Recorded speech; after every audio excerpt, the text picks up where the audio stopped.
Halo, salam jumpa teman-teman. Salam jumpa, salam sehat, dan salam satu tujuan teman-teman. Hari ini kita teman-teman masih bekerja di nderes karet ya. Karena kerjaan kita sehari-hari nderes karet, jadi kita tetap nyembah karet supaya keluar cuannya teman-teman. Karet ini kalau nggak kita sembah dan kita mau ada cerita-cerita tentang budidaya kebun karet ya, bagaimana caranya karet ini bisa hasil yang bagus dan bagaimana caranya supaya karet kita hasilnya bagus. Tapi jangan lupa teman-teman like, subscribe, komen, dan tekan tombol loncengnya supaya video kita setiap hari bisa mampir ke beranda kalian dan setiap hari bisa kita ketemu, bisa saling nonton teman-teman ya. Jadi untuk pembahasannya kita cek dulu ya. Jadi begini teman-teman, untuk mengenai tata cara panen karet ya, yang kemarin-kemarin sudah pernah saya ceritakan ada di deskripsi ya. Jadi untuk hari ini kebetulan kita dipanggil ke tempat Pak Agus ya. Ini kok Pak Agus, Pak Kadek. Ini kebunnya Pak Kadek ya, kebun karetnya Pak Kadek. Untuk bagaimana Pak De ini cara ngilangi yang deresan ke kayu ini. Kebanyakan di sini yang orang-orang belajar teman-teman deresnya nyampe ke kayunya ya. Jadi supaya teman-teman paham, supaya tidak gagal nantinya mengatasi. Nah seperti ini teman-teman ya, kita harus hati-hati tentang menderes ya. Deres karet ini teman-teman kalau sampai kena batangnya, kena kayunya ini teman-teman, berarti teman-teman akan terlambat untuk pemulihan ya. Pemulihan ini sekitar 5 atau 6 bulan teman-teman baru pulih ya ini. Karena kalau kita masih belajar deresnya sembarangan begini teman-teman, ini sudah sekitar 20 cm teman-teman yang kena kayu ya. Punya Pak Kadek ini ya, 20 cm. Artinya kalau 20 cm kena kayu ini teman-teman, kita akan rugi.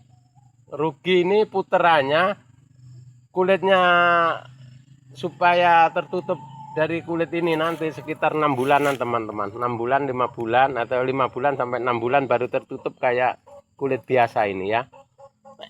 Jadi supaya teman-teman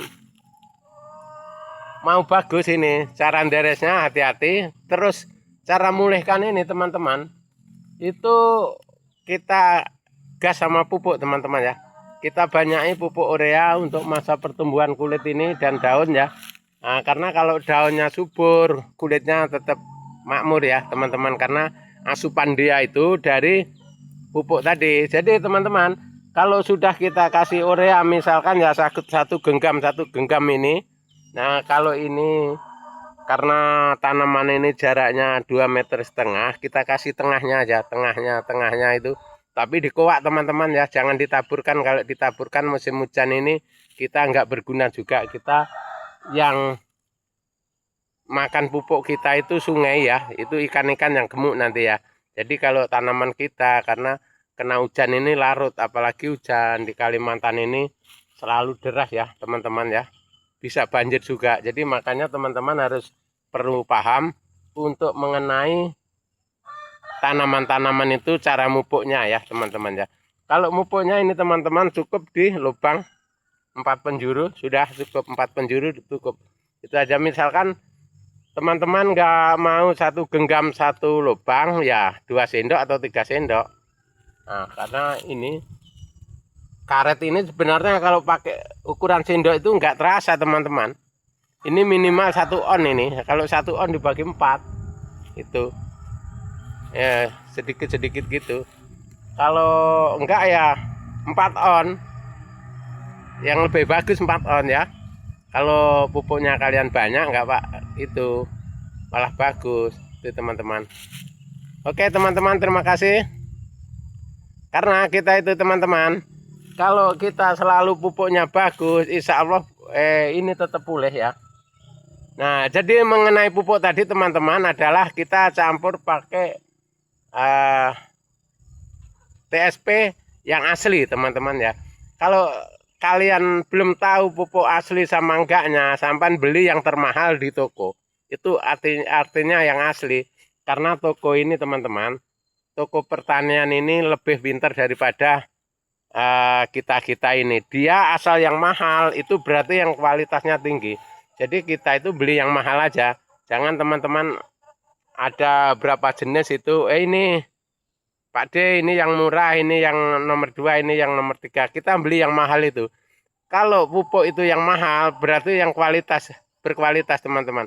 Kalau yang murah, karena banyak sekarang Indonesia ini, banyak pupuk palsu, banyak beras palsu, banyak segalanya yang palsu teman-teman. Karena saking pinternya orang-orang Indonesia ini pinter-pinter teman-teman ya. Saking pinternya. Jadi kita nggak bisa artinya membedakan yang asli sama yang enggak. Nah, bedanya di harga teman-teman. Nah, orang lain, kalau orang lain milih yang murah, tapi aku karena pernah nyoba teman-teman ya, beli yang murah ini 1 karung, beli yang mahal ini 1 karung, kita tes. Yang TSP murah ini 3 bulan belum hancur teman-teman.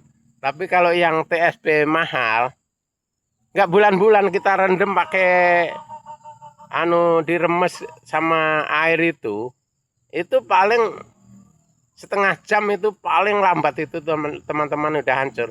Nah kalau kita taburkan di bawah tanaman, kalau TSP yang asli itu 1 minggu habis, nggak ada sisa. Tapi kalau pupuk yang nggak asli itu teman-teman sampai 2 bulan itu masih ada, masih kelihatan pupuknya. Sama dengan Puska begitu juga ya. Jadi teman-teman harus hati-hati. Jangan nanti nyalakan tokonya ya teman-teman, nyalakan kualitasnya jangan.